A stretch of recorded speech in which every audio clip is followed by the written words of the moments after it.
Hello, thank you for clicking on my channel. I am Catie Brannon. This is Tea Time, Dark Times with Catie. If it is your first time here, hello, welcome. We talk about all kinds of things that are dark. I usually do a true crime story and also dark content. But as you guys know, if you're following me on my socials, a lot has been going on. All good things, but I missed you, and it's right around Valentine's Day, and you won't believe whose birthday is tomorrow. Yes, I know. February 13th, Jerry Springer was born.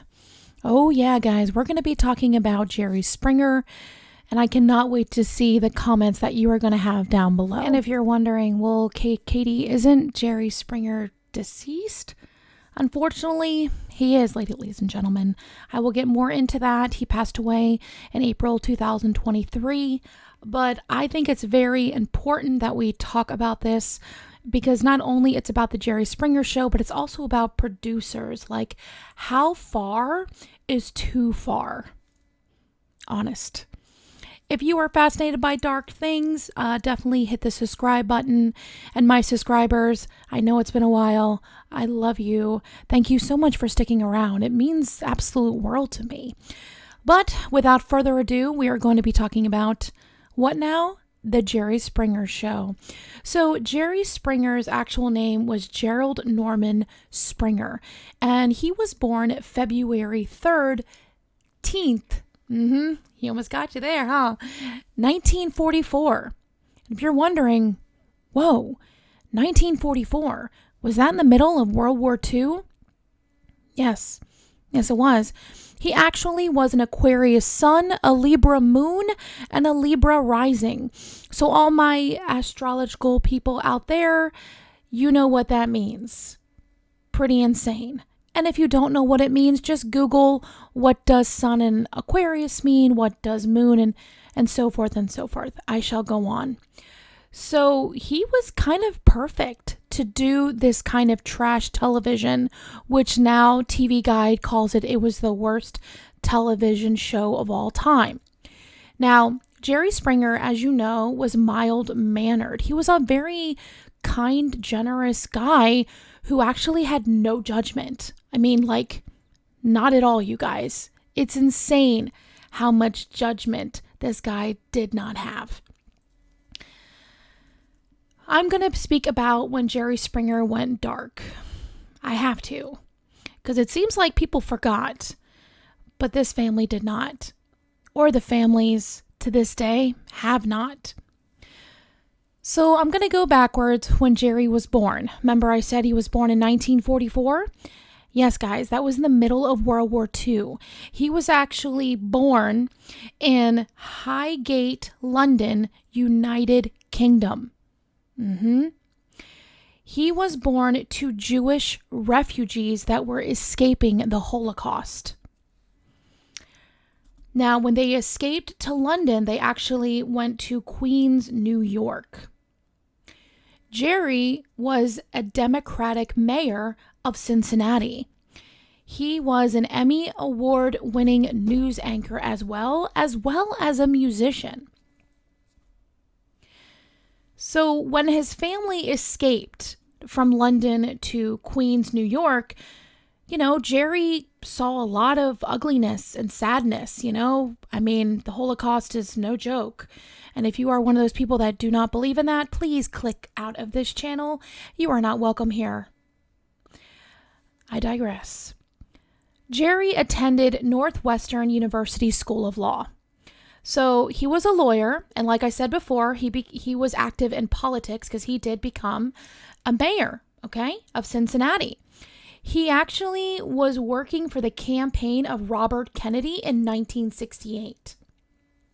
So after he became a mayor for a short time, he worked as a news anchor in Cincinnati. Yeah. So remember I told you he was an Emmy winner? He won 10 Emmy Awards for commentary. I mean, he did have a very soft, soothing voice. Like when you hear Jerry Springer, he's like calm, and people wanted to hear that when you talk about horrific things. Right? Not trying to, Okay. So Jerry actually started the talk show because the news station that he was working at in Cincinnati wanted to start a talk show. He saw, the news people were like, hey, talk shows are in. There are so many. There is Sally Jesse Raphael. There's Montel. There's Oprah. There's Geraldo. There's so and so and so. So, Jerry is very interested, like, I can be the host of your show. So the show in the beginning, you guys, was actually serious. It was. It started having headlines like, you are going to meet your daughter, Sandy, who you haven't seen in 35 years. Yeah, it touched the heartstrings of people. But unfortunately, all the other talk shows were doing the same thing. And Jerry wasn't doing anything different. So it was kind of boring and dull and kind of redundant. I know, I don't agree with that. I love how he was trying to truly help people in the beginning. When the Jerry Springer show started to air, all right, in 1992, like early 90s, every morning producers would receive a sheet that labeled topics and ratings and other talk shows. So, example, when you come into work, imagine you get a printout from a fax. Yes, there were fax machines back then. From a fax, and they will let you know that which talk show was doing what subject and what are their ratings. Yeah, talk about pressure. 2 million people would be the magic rating scale. So if you had more than 2 million people watching your show, you're doing very well. The show will not be canceled. Now, Oprah, we all know Oprah, okay? Oprah's show was the highest for many, many years of all the talk shows, which you may know. She's a very controversial subject herself. Case in point. That's all I'm going to say. I'm going to keep on going. Okay. So she brought in actually 12 to 14 million viewers each episode. So yeah, Oprah was the queen of talk shows for a very long time. Now, as you may guessed it, the Jerry Springer show wasn't really bringing anything new, and they were just about to be canceled. One day they were at the end of that list. Yeah, not good. Well, it was until Richard Dominic, this guy, he came into the picture. Now, without him, Jerry Springer wouldn't have gone anywhere without this guy. I mean, this guy was pretty brilliant, but he had no morals, like none at all. So he became the executive producer and would just turn the show upside down. So, okay, to talk about Richard Dominic, I have respect for this guy because this guy has some balls, okay? He is the kind of journalist that would write these wild headlines on like the National Enquirer. Now, let me know, did you guys used to read that, or your grandparents? Because I remember my grandmother would always look at the National Enquirer. Even though I would read the headline, I'm like, well, that doesn't make any sense. So some of these headlines would read like, quote, my toaster is possessed by Satan, end quote. Or, quote, my wild affair with Bigfoot, end quote. Now, he was on, David Letterman. He was very known to be like a showman of some sorts. He's making a bunch of stuff. I mean, he's making a lot of things up and saying it's true. Now, he says because he believes in escapism. I mean, I never say that word, but it's when you want to escape from your life. Like if you cannot pay rent, if you don't like your job, if you don't like your marriage, if you're having issues, some people just want to pick up something that is eye-catching and just escape for just a moment. Escapism. I think I did it, didn't I? Anyway, so I do commend Richard on being like that. I mean, because, people, that's why we love art, right? That's why we watch movies, read books, listen to music, because we want to escape life sometimes, because we all know that life isn't fair. Now, Jerry Springer and Richard, as you know, and you probably figured out, were very much opposites, absolute opposites. But after like a walk together just around Chicago and Richard talking about his ideas, because Jerry was on the verge of being canceled. So much canceled, in fact, that he was not on daytime anymore. They had him air at like 2:30 in the morning. Yeah.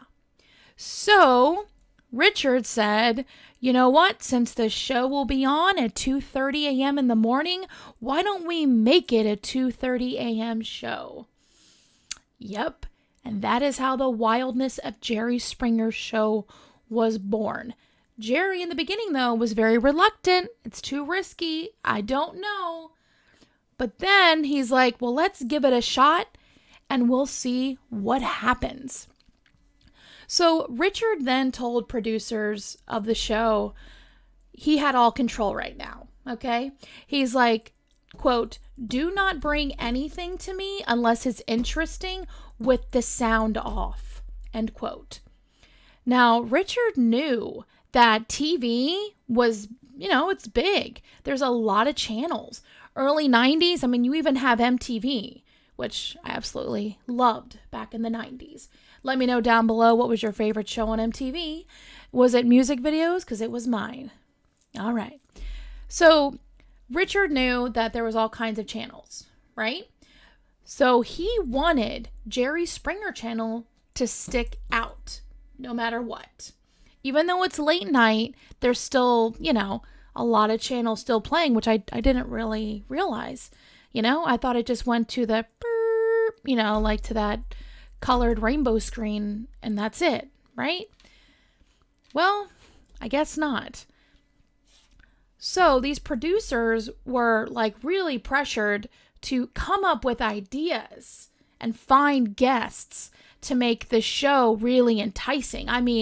Richard wanted people not to change the channel. Like, as soon as you landed on Jerry Springer, you're going to see an eye-catching title that's going to be like, whoa, what is happening? And then eye-catching guests. Now, as soon as you turn on his channel, the episode that you see, nudity, I don't know about you guys, but nudity makes you stop, channel surfing. So there was a tagline that said, quote, I refuse to wear clothes, end quote. So yeah, it had a nude blonde woman and her private parts were like all blurred out. I don't know about you, but I kind of would watch that. It's very eye-catching. It is pretty degrading. But I think Richard didn't care. He wanted Jerry Springer's show to survive. And for a long time, it did. Here's another one I found, guys.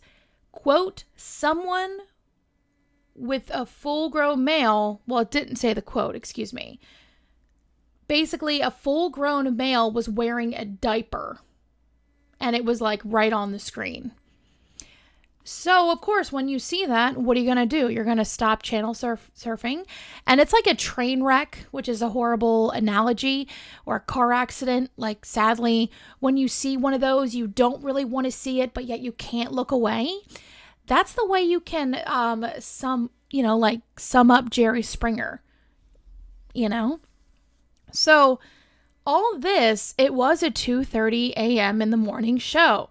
Now, it was also Richard's idea. This blew my mind, guys. Do you remember when you turned on the TV and you heard, Jerry, Jerry, Jerry, right? 3 times? That was Richard's idea. Smart. Yes, he wanted the audiences to stand up, audience to stand up and say, Jerry, Jerry, Jerry, in that kind of tone, because when viewers would click on that channel, they'd be like, who is this Jerry Springer guy? He's got to be someone famous. And man, Richard was right. because I remember turning on Jerry Springer for the first time. First of all, being like, what am I watching? I was quite young. But then I remember hearing the Jerry, Jerry, Jerry. I'm like, wow, people like this guy. He must be a really good guy. Is he really famous? So yeah, Richard's plan worked, because if I felt that way, I'm sure a lot of other people felt that way. But I honestly thought the audience did that for themselves because they loved him so much, but it was Richard who did that. I know. Jerry was quick-witted too. He was very quick-witted. He was kind. He was generous. And I think that's why the show survived for so long, because you had such polar opposite themes happening. You have these hardcore, exploitive, dangerous, wild taglines and guests, but yet you have this mild-mannered, mayor of Cincinnati, ex-mayor of Cincinnati, that is hosting a show that is being non-judgmental. It's genius. So what was your favorite part about the show? Let me know down below. I'm curious. You're going to think I'm a nerdball, and that's fine. I'll gladly take it. I really liked his final thought. At the end of every episode, he had a final thought, where it was such an extreme show. People are getting made fun of, exploitive, but then the last 2 or 3 minutes, or sometimes 5, he would say his final thought, and actually was very nice. It was very, I always was curious. I'm like, what are you going to say now, Jerry? What are you going to say now about that? And he always surprised me with his wisdom and kindness towards the guest. Yeah. And then he's like, take care of yourself and each other. It's like in my head, I don't know. I loved it, and I love that segment, and I was always excited to see how was he going to kind of diffuse this situation that was happening on the show. Now, if you're wondering, well, how about the bosses of the network? What happened? Oh, you guys, they were pissed. They were not happy at all. They were actually very embarrassed by the show completely. I mean, do you blame them? It's a little trashy. It's a little tacky. It's a little insane. But it doesn't matter, because you know why? Their ratings. The ratings were incredible. Okay? So, even though this show was wild and insane, I think Jerry was really loved, especially by the audience and the viewers at home. I mean, I know when I'm growing up, my mom loved Jerry Springer. She would just be like, he's such a nice man. And then of course we watched some insane part in the show, like I married a horse, or I had sex with my sister, and it's like, but then, because I remember getting upset as a kid. I'm like, Mom, this isn't nice, and she's like, well, he does take it seriously at the end, with his final thought, I mean, you be the judge. Now, when you are a producer of a show, well, Jerry Springer show, and I don't know if it's all the shows, because after researching what I've been researching, holy mess, being a producer must be so flippin' hard. I mean, I believe all kinds of jobs are hard because it's something new, you don't know what it is. But producers, though, they were like in a pressure cooker, because when the ratings started going high, they had to keep it that high. So they had to keep doing more and more and more. And they had to stretch their morals quite a bit, So Richard would go to them and be like, what are you doing to scare the competition? We got to always give the audience something new. Yeah. Man, did they ever. So there was one episode, I never watched the whole thing. I feel like I saw a little bit of it kind of thing. I haven't really binge watched the Jerry Springer show. I knew it came on 4:00 p.m. And that's when, my dad would have it on, or my mom, or, the restaurant would have it on. Because someone always would take the remote and put it on. Yeah. So there's an episode called Clan confrontation. And if you're wondering, Klan, Caitlin, are you talking about the Ku Klux Klan? Unfortunately, I am. And this episode, it ripped the envelope right open, if there even was an envelope anymore. So, as soon as this episode happened, I was bracing myself because I had to watch recently to see, I got to see this episode.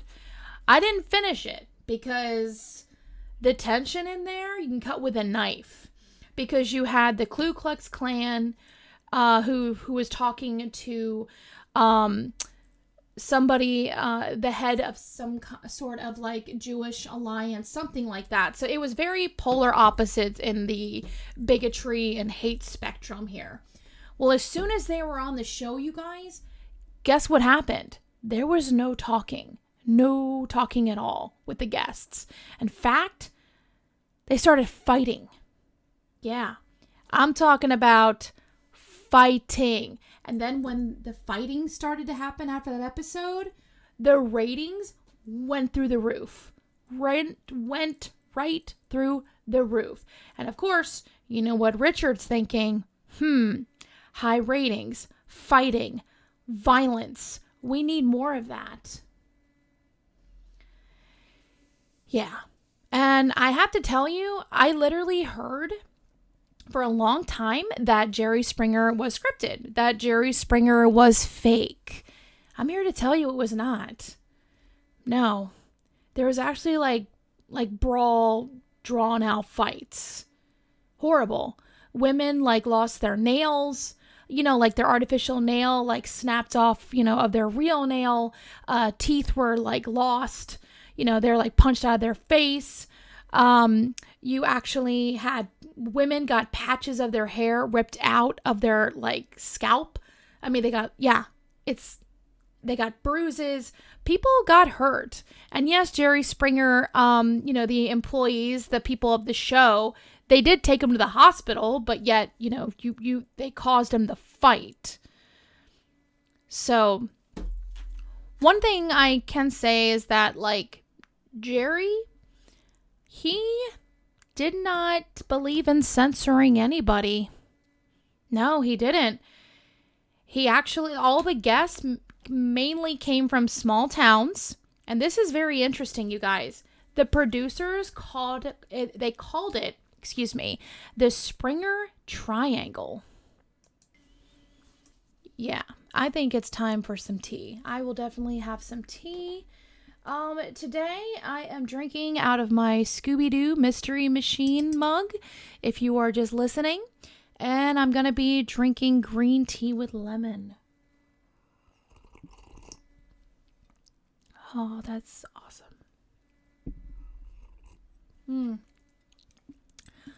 All the good vibes. Now, where were we? The Springer Triangle. Now, this is interesting, you guys. 75% of the guests from the show actually came from Tennessee to Ohio to Georgia. So when you look on a map, it actually makes a triangle. That's where most of the guests came from. Now, on a happier note, yay. So when the guests were on the show, the producers would treat them like royalty. Yeah. They would send them a limo. They would buy the airplane tickets. They would pick them up in a limo. And then they would be transported to a very nice hotel with drink tickets. They got a party, and people are really excited. So their minds were kind of blown, the guests, because a lot of the guests were from small towns and they never really saw a big city before. So they really had the time of their lives before going on the show. Now, as they were given drink tickets, they were told to have a good time, drink, party, and the guests would get wasted and, be up all night. One guest said that she was up till 4:00 in the morning and she had to wake up at 5. Ugh. No. And they woke them up at 5 and they had to be at the show by 6. Yeah. So the producers, the whole time, you are probably hungover, you're tired, you're hungry, and the producers are just hyping up these guests, like, I'm screwing your man, or I hate you, or you're disgusting, and, just like really just I don't know, just I feel like mentally abusing. I can say that, right? That's kind of mental abuse. It is. I mean, you're basically, getting into someone's psyche and their brain to make them all worked up for ratings. They had to tell their story and actually be ready to go into a fight. Because ever since that Ku Klux Klan and, gross, I hate that word, ever since that horrible, let's just say that hate kind of episode, okay? Ever since that and the fighting, like the ratings, they just had to be higher and they had to bring more fights. So the producers would really want the guests to fight. And these were not fake, guys. Like, clothes are being thrown off. I mean, like ripped off. Maybe clothes are thrown off in some episodes. But people actually said as a guest that they weren't even like angry kind of people, But it's just the producers got to them so bad that they were ready to just like fuck someone up. Like bad. Okay? Now, 3 a.m. one morning, okay? It's 3 a.m. one morning. This is kind of hard to say. Here's my notes. A man called the show because the producers were always looking for new taglines, new guests, and would make calls, or people would call them. And, like I said, it's high pressure. Sometimes they don't get calls all week and they have to be ready for a show. And like this example was like right before the deadline of having a show ready. This man calls and says, I left my wife and 2 daughters for my pony. Yes, guys, a pony, a horse. Okay. Now, the producers were just like, are you serious, dude? And this man, Mark, he just thought, I feel like this show would understand me. So he left his wife and children to marry a horse, and he married the horse for quite a while. Now, of course, what do you think about, guys? Bestiality. Well, the difference apparently between bestiality and not is apparently the horse loved him back. Yes, they had the horse on the show. And as soon as the show came on, it was the most vile episode that had ever been on television during that time. Yeah. After 7 years of the Jerry Springer show, it was a circus, in his words. It beat Oprah Winfrey's talk show. I know. His show is the only show to ever do that. I mean, the rumor is, you can look it up, you guys, but Oprah did not like Jerry Springer. She didn't say nice things about him. And Jerry Springer was kind of hurt about that, because he was saying, listen, I don't have a talk show, I have a circus, But she was just, Jerry was a class act. I mean, he didn't go against Oprah or anything like that, but Oprah went against him and said, not nice things. But I'm not going to go on his or her either side. I mean, the fact is Jerry Springer was a show that it's not even on today anymore. They don't have any shows more like that anymore. But if they did, it's because of Jerry Springer. You got to admit, like, Jerry was a cultural icon. I mean, huge icon. But was it all worth it? So for a while, just to let you know, Jerry Springer is on YouTube. Yes, I think it's just seasons 1 and 2, but it's pretty wild. I didn't watch all of them. My brain could not comprehend what I was watching for a while, but I can definitely understand what Richard was saying, especially back in the 90s and, our parents working and Gen Z, Gen X, it doesn't matter, millennials. everybody wants to have escape from life. I mean, I guess I should call them boomers because my mom's a boomer. I don't know. It's weird how we have those kind of names, But I do agree that people do want to escape from life, and they did. They went into Jerry Springer. So it's kind of like the controversial subject. Do you hate the paparazzi? Or do you hate the people that buy the magazines? It's a very thin line, So his show went far. I mean, they have some insane titles. Like if you look it up, like not only the Marrying the Horse, but you have people with these secret love affairs. You have people that I feel like just like to fight, But no matter what, there is always something going on in his show. So it was never boring. That's something I can say. And again, how far would it all go? During the episode in 2002, Secret Mistresses Confronted. That was the name of the episode. Okay. Now, before I go into that episode, I also wrote about right here. I know, ADD is real, you guys. I'll get back to the Secret Mistresses Confronted, but right now, this is important to talk about. Not because I love talking about people's sex lives. It's just very fascinating. Okay, so 1998, Jerry was caught red-handed with guests on the show doing sexual acts. Now, people didn't want to believe it until the pictures came out. Even the producers were like, what, Jerry? There's no way. Yeah, he was in a threesome with a known porn star who was also a guest, which is fine. It was mutual. I mean, that's the way I see it. Consent is the sexiest thing, Remember that. Consent is key. So, but that by this time in 1998, he had an ex-wife and he had a daughter with disabilities.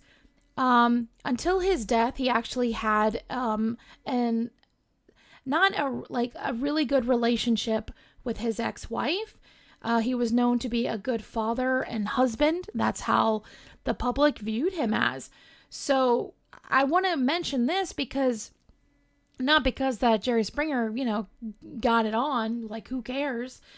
It's because if that would happen today, cancel culture all over it. He would have lost his show and he would have lost everything. But the fact that nobody cared because they liked him so much, he got away with it. Now that's wild. Now we're going to go back to, well, not back, but remember when I mentioned the Secret Mistresses Confronted? We're going to go to that story. So, I hope you're ready. 2002. We're going to talk about Nancy Campbell and her son, Jeffrey. So I'm going to introduce Jeffrey into the picture. Now, Jeffrey's mom was Nancy Campbell. She was the guest on the Jerry Springer show. Now, he was very surprised that his mom was a guest on the Jerry Springer show.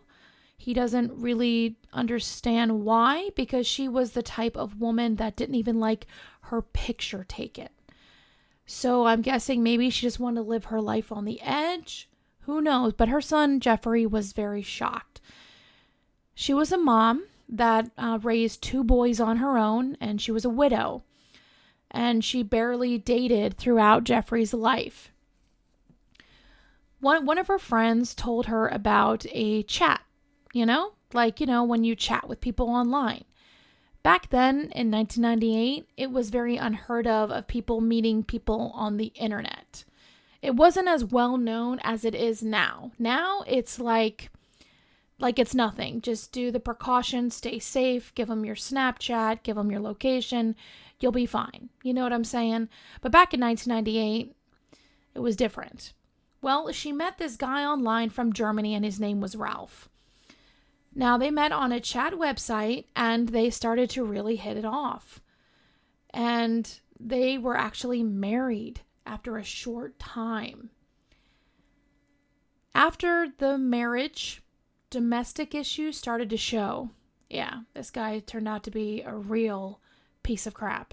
So Ralph, and when there was a confrontation, he actually he thrown her on the floor. He put her on the floor, and she hit her head. And after that happened, she filed for divorce. She's like, oh, hell no. Which, you go, girl. Hell no. No one has any right to put their hands on you. Nobody. So Jeff thinks that after time had passed, okay, she grew lonely. Nancy did grow lonely, and she missed Ralph. And maybe she jumped the gun with the divorce. So she really wanted Ralph back. So when she contacted the Jerry Springer show, she thought that Jerry, the show was going to pay for Ralph from Germany to come to Chicago to be on the show. And Nancy is from Florida, so they're going to buy her plane tickets from Florida to Chicago.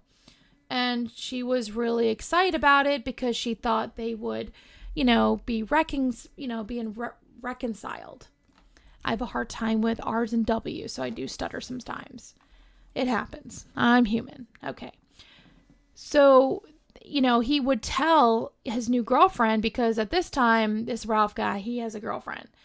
And apparently he would tell his new girlfriend that he wanted to be with Nancy. Sadly, though, Nancy was lied to. Yeah, she was humiliated. Brutal. Nancy was actually ambushed with everything. So when you watch the episode, as soon as Ralph came on the air, like on the show, he kissed both of the women on the cheek. And, here's, Nancy thinking that Ralph was going to go home with her and everything's going to be fine. Well, because she actually said that she had sex with Ralph, like the last 2 nights before they were on the show together. But Ralph actually married Eleanor 4 months before. Yeah, total Jerry Springer situation. But it doesn't matter because people have feelings. People have hearts and they break. So Jerry's show, so let's backtrack. So yes, she was ambushed. She was crushed. So when she found out that Ralph didn't have a girlfriend, that he was married to Eleanor, and the Jerry Springer show wanted them to fight, Nancy wasn't going to do that. So she walked off the show. She's like, I'm done. Because she thought her and Ralph would be together because they literally just had sex for the past 2 nights. But apparently the producers hooked that up. Yeah. I was like, what? I mean, I'm not saying they forced them to have sex together, but they put them in, in a situation where they were alone, and feelings and lust. Who knows? But when Ralph basically did not go with Nancy, she was crushed. So she left. Every right. She didn't want to fight. She didn't want to stoop down to that level. And I mean, that's fine. She just wasn't like that.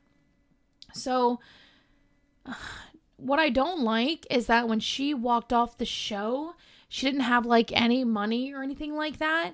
Jerry Springer's show would not take her home because she didn't do what the show asked. She didn't get into a fight. So sadly, the mom, Jeffrey's mom, Nancy, she cried. She cried a lot. And somehow she found a bus ticket and she went all the way back to Florida. I just didn't like how Jerry's show didn't take her back. Didn't check on her. Didn't see if she was okay. Because any human being who's in love with someone and you think you're going to get them back, but then on live television, I mean, I know it's taped, but you know what I mean. In front of a whole bunch of people, you're absolutely humiliated that they're not coming back. That is soul crushing. Even though Ralph was a piece of crap. Just total piece of crap. Now, I researched that producers, they were not problem solvers. Well, no crap. Producers honestly just wanted to get their ratings, because why? That is how they get paid. That is how they have roofs over their heads.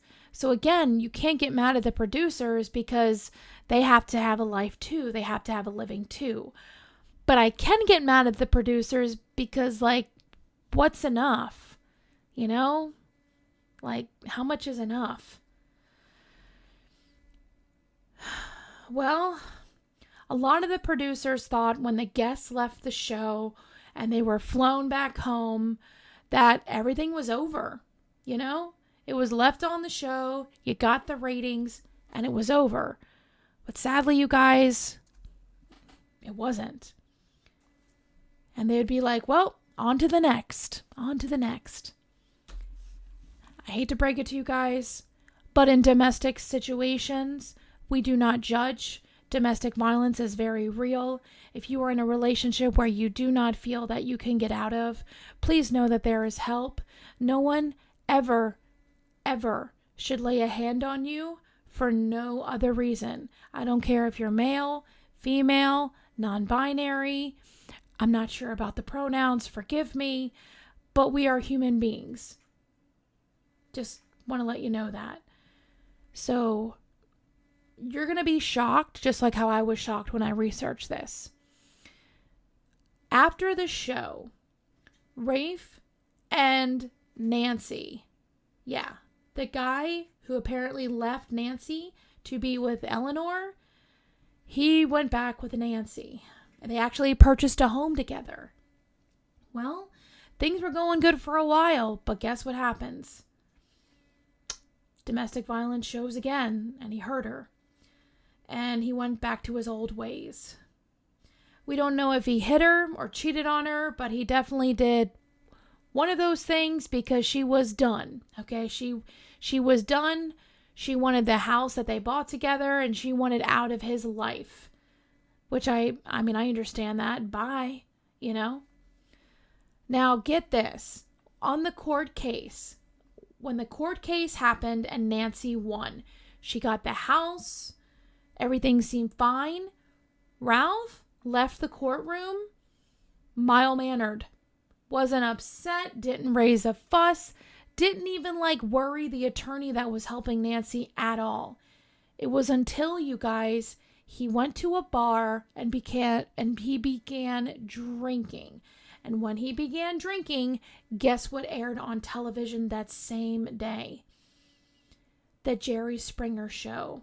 The one where the three of them, Eleanor, Ralph, and Nancy, were on. So as he was drinking and watching and getting angrier and angrier, he was so mad that he left the bar and headed straight to Nancy's. He broke in, grabbed Nancy, he choked her, slammed her on the ground, and then he stomped on her head. Stomping on her head was the cause of death. Good God, that is so brutal. Now, this is where Jerry Springer kind of went down a little bit.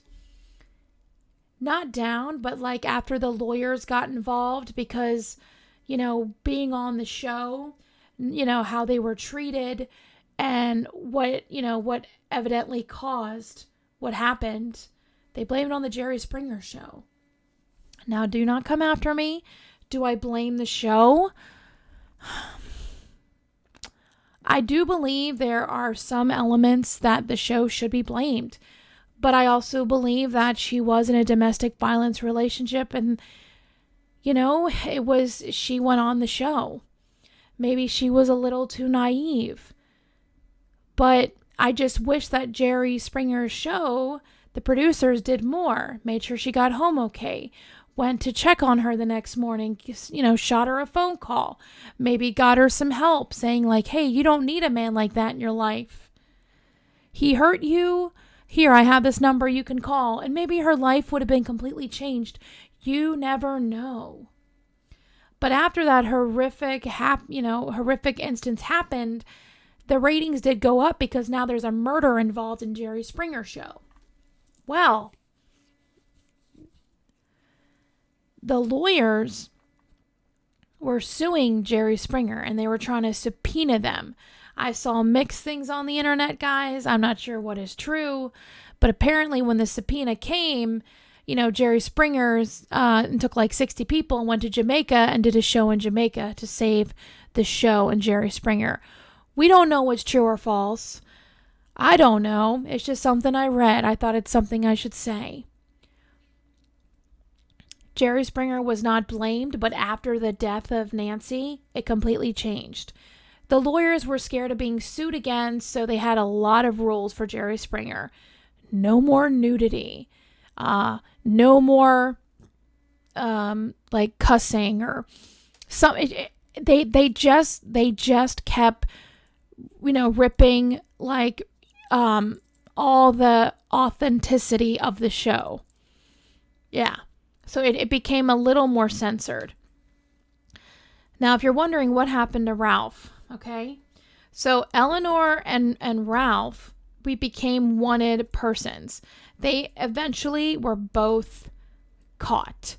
In 2002, Ralph was found guilty and had a life sentence. And Eleanor was just on the stand crying and saying we were just supposed to go on the show. He was not supposed to have sex, with Ralph. That wasn't supposed to happen. So when I saw that, I'm like, what did the producers do? As I said before, the Jerry Springer show had no comment. It was a horrible instance. And they said, just because they were on the show, and 3 months later when when the actual show airs, it's not their fault of what happens after they leave the studio. I do believe, like I said, I do believe they have some responsibility. You literally humiliate guests to the point of breaking. All right. And you push these guests to get ratings. And the reason why you do that, excuse me, is for money. Is for profit gain. So the show ran from 1992 to 2018. To 2018, it was canceled. And I don't know. I think it's absolutely awful how, you can just push somebody and people don't realize it doesn't matter where you're from. It doesn't matter what class system you are.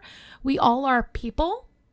We all deserve the right opportunity to be treated kindly, treat people like you want to be treated.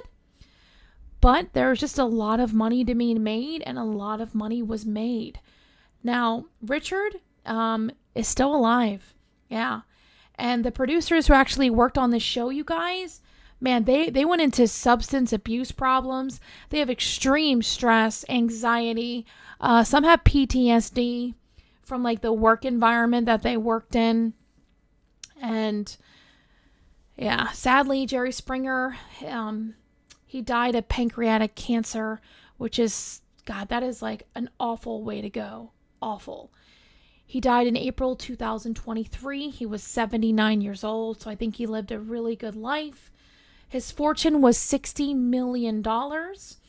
Now, I also read something else, that he had 2 illegitimate children who were black. And if you say anything about that in the comments, you can kick yourself out, because it doesn't matter what you look like, who you are, they're children, okay?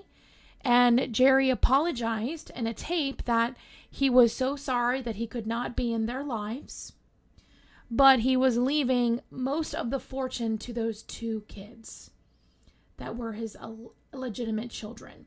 So he's leaving a house in South Carolina, Georgia, New Orleans. Yeah. It's something that he regrets. And I think Jerry did regret a lot, because I feel like there's only so much a human can take, with their psyche and everything. So these are my final thoughts. I think Jerry Springer was actually a really good man. I think that he just met someone, Richard, who just seemed to be not a good influence, but him himself were brilliant. He knew what the people wanted. He knew what would catch headlines and what people would watch. So with a mix of those two, it just was tabloid TV show heaven. You know what I'm saying? I wish that the show gave more support to the guests, because yes, they are portrayed as like low class, trailer trash, that horrible kind of wording right there. They were very exploited and made fun of. And as I said before, they're people.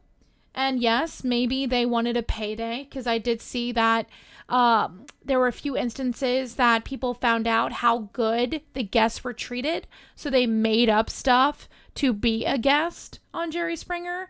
But then by them doing that, one of the main producers was fired. So with every action comes a consequence. But I will tell you that Jerry Springer was not fake, not scripted. These people really did have what was going on, even if they may have faked it themselves. But Jerry Springer, the show at all, was not fake. Steve Wilkos, I love him very much. When Jerry Springer died, Steve Wilkos was absolutely devastated.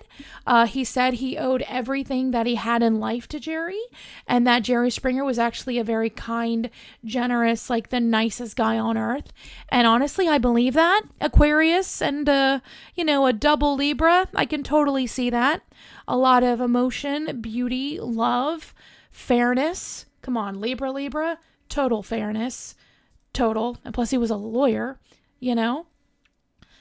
But I want to know what you guys think. Let me know what you guys think about this. I really do appreciate you watching or listening. Please know that you are loved and you are cherished. And one more thing, I'm actually, because of huge demand, which I'm honored, thank you, I have people that want to be guests on this podcast. If you want to be guest on this podcast, you can totally email me and we can set up a time. We'll talk about a case that has really, really been bothering you, and we'll break it down and talk about it together. I would love to have more people on this podcast. I love people, and I appreciate you so, so much. And remember, you guys, you are doing better than you think.